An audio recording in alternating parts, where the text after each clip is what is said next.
There is a world you live in. You know this world well. You were born into it, or you built your way into it, or you are still trying to get there. It has addresses and schedules and rules. It has a morning commute and a dinner table and a social media profile that shows the version of yourself you have decided to present to the people who are watching. It is a real world. Everything in it is real. And alongside it, not above it, not below it, running exactly parallel to it, touching it at every point, there is another one. This series is about that other world, and about a man who described it perfectly in 1926, and about the court documents that confirmed he was right. His name was Arthur Schnitzler. He was born in Vienna in 1862 in a district called Leopoldstadt, the Jewish quarter of the city, where his father was one of the most prominent physicians in the Austro-Hungarian Empire. He studied medicine at the University of Vienna, graduated in 1885, and spent the following years practicing at Vienna's General Hospital, where his specialty areas included hypnosis, hysteria, and what the medical literature of the time called sexopathology, the clinical study of human sexual behavior and its pathologies. He was, in other words, a doctor whose job was to sit with people who were considered perfectly respectable by their society and listen to what they told him in private. He listened for years. Then he left medicine and wrote down what he had heard. His contemporary, his exact contemporary, working in the same city at the same moment, examining the same questions from the other side of a different desk, was Sigmund Freud. The two men knew each other. Freud called Schnitzler his doppelganger, his double. He wrote to Schnitzler in a letter that has since been published, "I have gained the impression that you have learned through intuition, though actually as a result of sensitive introspection, everything that I have had to unearth by laborious work on other persons." Freud was a scientist. Schnitzler was a novelist. They were saying the same thing. What they were saying was this: the surface of a respectable life is a performance, and underneath it, not in the criminal, not in the deviant, not in the obvious outsider, underneath it in the doctor, the lawyer, the professor, the senator, the man whose photograph appears in the newspaper above a caption that describes his many contributions to society. Underneath all of that is another person entirely, not a monster, not a saint, just a person with a second face. In 1926, Schnitzler published a short novel. It was called Traumnovelle in German, Dream Story in English. It is 117 pages long. It was serialized in a German magazine called Die Dame between December 1925 and March 1926, and published as a complete book that same year. For most of the 20th century, it was known primarily to scholars of German language literature and to people who had taken a particular interest in the psychoanalytic tradition of fin de siècle Vienna. Then, in 1999, Stanley Kubrick, one of the most meticulous and deliberate filmmakers who ever lived, a man who spent years on every project he undertook, released his final film. He had been developing it for decades. He completed filming only months before his death. The film was called Eyes Wide Shut. It starred Tom Cruise and Nicole Kidman. It was based on Schnitzler's novella. Most people who saw it were confused by it. It seemed to be about something they couldn't quite name. A world glimpsed through a keyhole, never fully explained, never resolved. A husband who stumbles into a gathering he was not supposed to attend, and spends the rest of the film trying to understand what he saw. What Kubrick understood, what he spent years trying to put on screen, was that Schnitzler's story was not a fantasy. It was not a fever dream or a Viennese Gothic fable. It was a clinical observation by a physician who had spent his professional life on the other side of a desk from the most respectable people in one of the most respectable cities in the world, listening to what they said when the door was closed. Schnitzler was not imagining a hidden world. He was describing the one he lived in. The novella opens at a masked ball, Vienna, a winter evening. A ballroom full of people in costume and masks, doctors, lawyers, financiers, the wives and daughters of the city's professional class, all of them doing something that the city of Vienna permitted once a year in specific venues under specific social conditions, being someone else. The man at the center of the story is a doctor named Fridolin. He is prosperous, well-regarded, happily married, or so he believes, to a woman named Albertine. They have a daughter. They have an apartment in a good part of the city. They have the life that their class and education and social performance has produced for them, and it is a good life, and there is no obvious reason to question it. At the ball, a strange thing happens. Two masked women approach Fridolin and lead him away from his wife, flirting openly, speaking to him with an intimacy that has no place in his ordinary life. He does not know who they are. Their masks make this possible. He goes with them, willingly, because the mask is the permission, because the ball is the one space where the performance of ordinary life is suspended by mutual agreement, and where the second face is allowed to be present. Across the room, at the same moment, Albertine is being approached by a masked Danish nobleman who speaks to her with the same intimate precision. Both of them nearly betray each other on the same night. Neither of them does. They go home, they make love, and the next evening, the real story begins. The night after the ball, Fridolin and Albertine sit together in their apartment and have a conversation that Schnitzler constructs with the precision of a surgeon. They talk about desire. Albertine goes first. She tells Fridolin something she has never told him, something she has carried since the previous summer, when they were on vacation, and she saw a young Danish military officer at the hotel. She says, "I saw him once. We never spoke, but I wanted him with a completeness I cannot explain. Not despite loving you, not in conflict with loving you, simply alongside it, as a separate and total thing. I would have left everything, you, our daughter, our life. For one night, I did not, but I would have." Fridolin listens to this. He is wounded. He is also, because Schnitzler is too precise a writer to let him be simply wounded, aroused and disturbed, and suddenly aware that the woman he has been married to for years contains an interior life he has never had access to. He confesses his own. A girl he had seen that same summer, the same structure of desire, total, brief, never acted upon, entirely real. They look at each other across this confession. Then, a medical call arrives.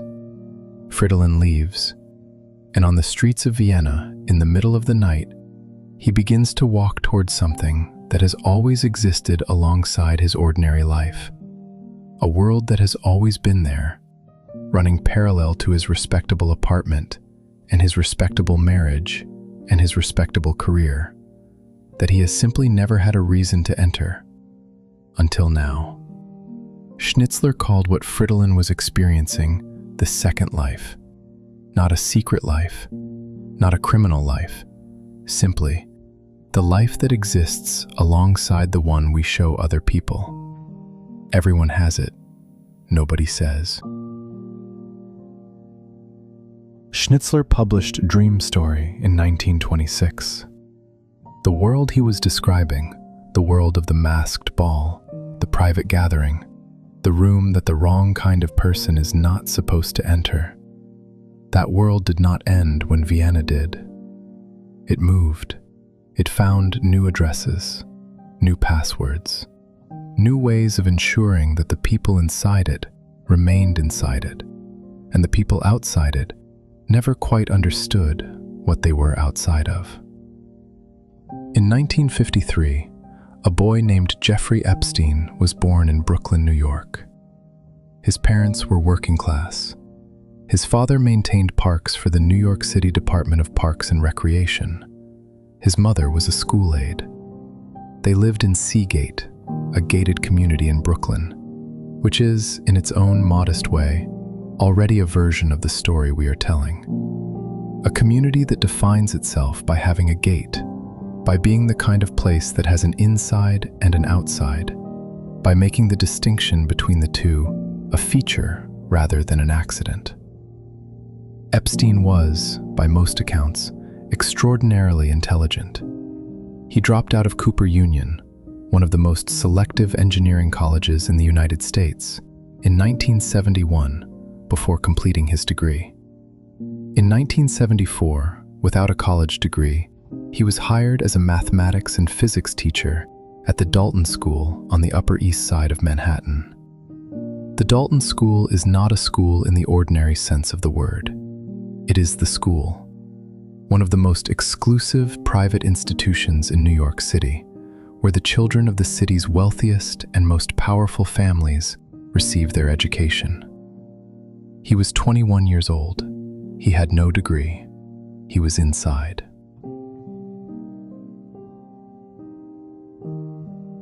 Through the Dalton School, Epstein met the people he needed to meet. Within 2 years, he had left teaching and joined Bear Stearns, one of Wall Street's most powerful investment banks, as a junior employee. He made partner by 1980. He left in 1981 and founded his own firm. What followed, the mechanism by which a working-class boy from Brooklyn became one of the wealthiest private citizens in the United States, is not fully explained in any public document. The court records are extensive and increasingly public. The money trail is not. What we know is this: his financial management firm accepted only clients with a minimum of $1 billion in assets. He described himself, according to people who knew him, as a financial bouncer for the ultra-wealthy, someone who managed money for people so rich that ordinary financial institutions, with their disclosure requirements and regulatory oversight and public accountability, were inconvenient. The single most significant financial relationship in his adult life was with Leslie Wexner, the founder of L Brands, the company that owned Victoria's Secret, among other major retailers. Wexner gave Epstein power of attorney over his entire fortune. The full scope of this arrangement has never been explained in court documents. By the late 1990s, Epstein owned a Manhattan townhouse at 9 East 71st Street, one of the largest private residences in New York City, a Palm Beach mansion, a ranch in New Mexico spanning 10,000 acres, a Paris apartment, and in 1998, he purchased a private island in the United States Virgin Islands. He named it Little St. James. It had its own dock, its own airstrip, its own staff, its own rules. Here is what the flight logs confirm. Between the late 1990s and 2019, Epstein's Boeing 727, a private aircraft with the tail number N908JE, made 3,652 documented flights. Those logs are now part of the public record, released by the Department of Justice as part of a disclosure process that began in January 2024 and, as of early 2026, has produced 3.5 million responsive pages, with more still pending. The passenger lists include former heads of state. They include royalty. They include scientists, entertainers, financiers, lawyers, and politicians from multiple countries and multiple decades. The Department of Justice has confirmed, and multiple courts have affirmed, that presence on the flight logs does not constitute evidence of criminal activity. That is an important distinction, and it is not the point. The point is the list itself. The point is 3,652 flights. The point is that a man who grew up in a gated community in Brooklyn with no college degree built, over 30 years, a private world, with private aircraft and a private island and a private financial structure and a private client list that operated by different rules than the world the rest of us inhabit. The point is that the people on those flights knew they were boarding a private plane owned by a man who was not, by the time most of those flights occurred, an unknown quantity. They knew. Nobody said.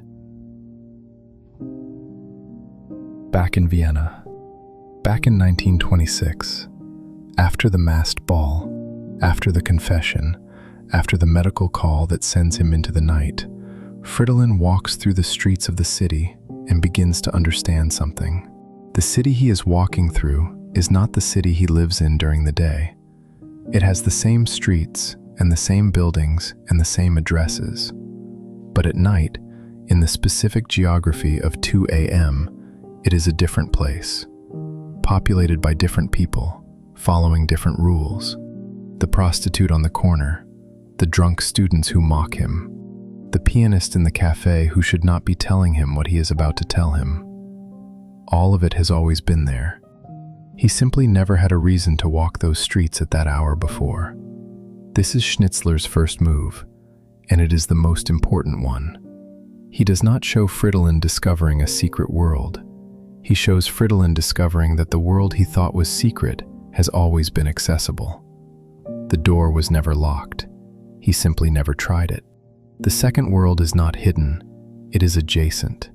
It is adjacent to every city, every institution, every respectable gathering of respectable people who have agreed, by mutual and unspoken consent, not to acknowledge that it exists. Not because they are afraid, because acknowledging it would require them to acknowledge themselves, their second face, their second life, the one they show nobody. The world Schnitzler described has a specific architecture. It is not chaos. It is not criminality for its own sake. It is not the spontaneous eruption of hidden desire into the respectable surface. It is organized. It has rules. Different rules from the outside world, but rules nonetheless. It has a geography, specific places where it operates, which are not the same as the places where ordinary life operates. It has a language, passwords, invitations, the specific social shorthand of people who know that what they are communicating cannot be communicated in public. And it has a membership. Not everyone is admitted. That is not an accident. It is the point. The exclusivity is structural. The wall between the two worlds is maintained not by violence or by law, but by the far more efficient mechanism of access. You simply cannot get in if you do not already know someone who is in. And the people who are in have no reason to tell you they are in, because telling you serves no purpose for them and creates only risk.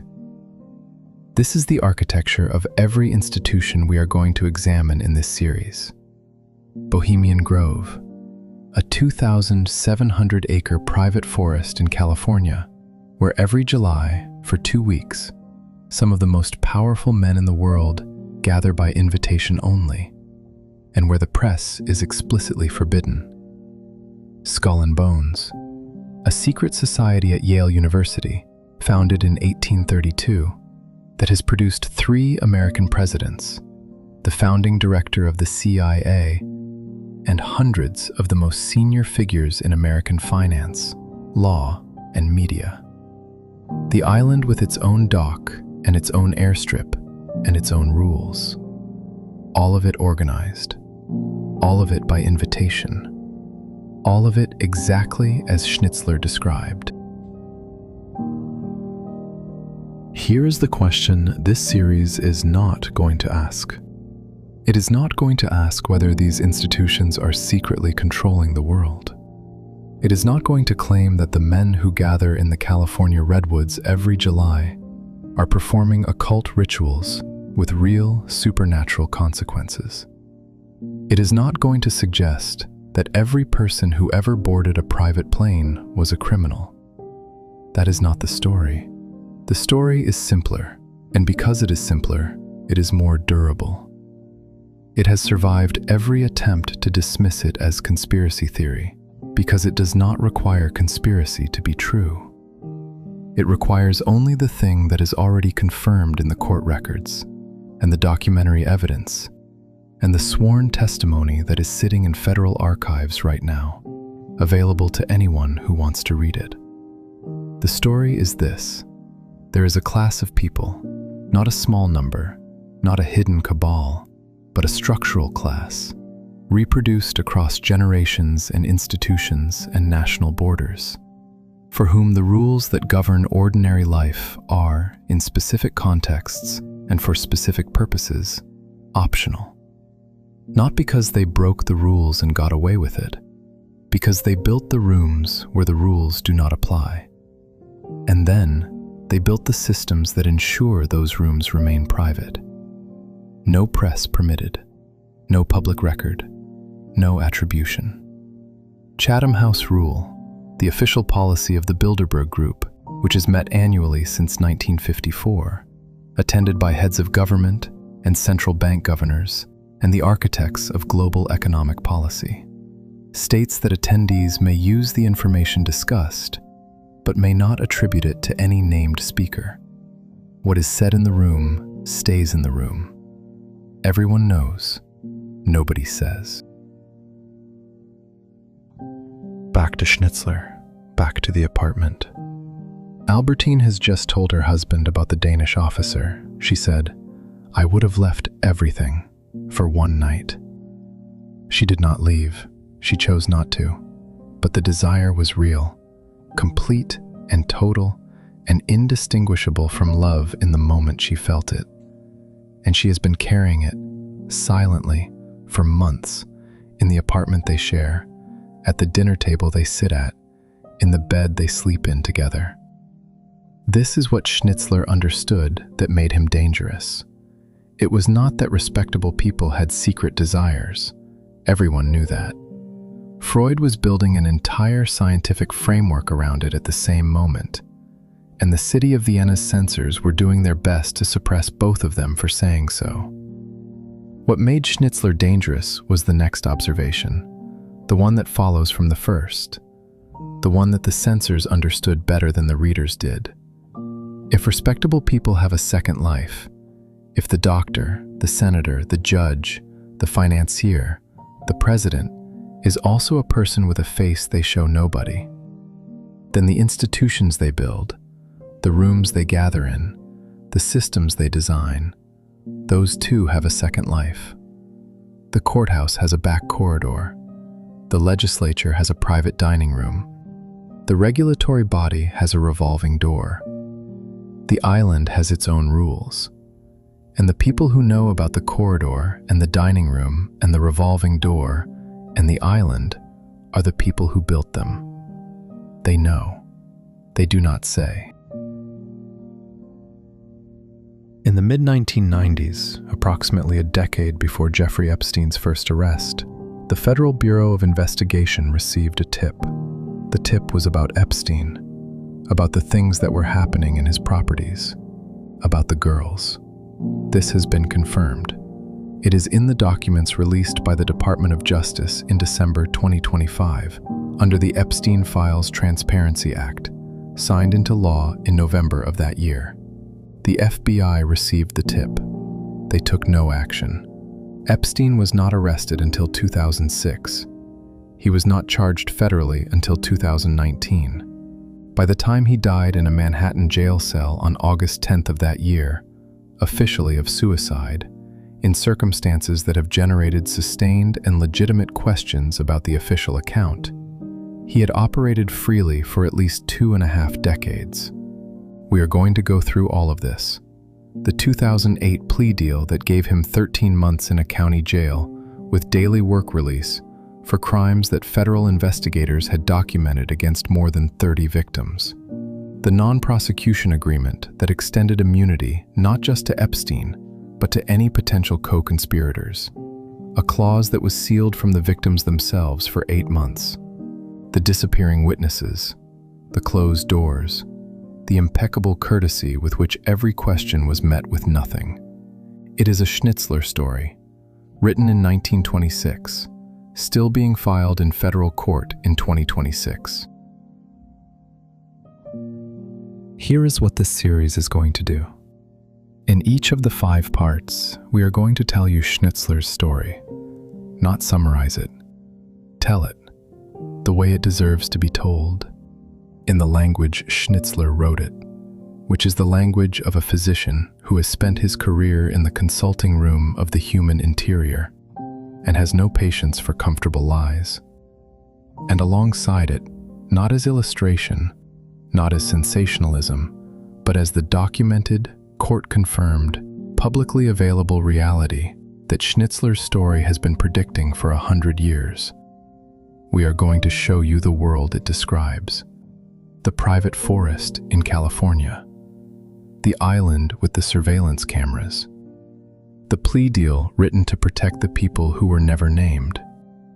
The secret society whose alumni have occupied 3 presidencies, the CIA, the Supreme Court, and the architecture of American power for nearly 200 years. All of it is real. All of it is documented. None of it is hidden. Not anymore. Not if you are willing to look. The documents are in federal archives. The court records are public. The flight logs are searchable. The footage from the cremation of care ceremony is on the internet, confirmed authentic by the club's own spokesman. The door is not locked. It never was. You just needed to know it was there. One more thing before we begin. Schnitzler's novella ends with a line that has been translated from the German in various ways, but the meaning is always the same. Fridolin and Albertine are lying in bed. They have told each other everything. The ball, the confession, the night in the streets, the gathering, the woman who may or may not be dead. All of it. And Fridolin says, slowly, "No dream is entirely a dream." What he means is this: the world you walked through last night was real. The gathering was real. The woman was real. The danger was real. You cannot return it to the category of dream simply because it is more comfortable to believe it was one. And also, you are still here. The dream did not consume you. You came back to the apartment, to your wife, to your ordinary life, with the knowledge of what exists alongside it. Now you have to decide what to do with that knowledge. That is the question this series ends on. Not what should be done. Not who is responsible. Not how do we fix it. Simply, now you know. What do you do now? In part 2, the door was always there. We follow Fridolin into the night, into the cafe where the pianist tells him too much, into the costume shop that is open at 2 a.m. for reasons nobody explains, into the carriage that takes him down a dark road toward a set of gates and a guard who asks him for a word, and alongside him, into the documents that show how the same journey is made in the real world, how you get on the list, how you get through the gate, how the forest in California works, and who has been walking its paths for 150 years while the press waited outside. The password in Schnitzler's story is Denmark. In the real world, the password is something simpler. It is knowing someone who is already inside.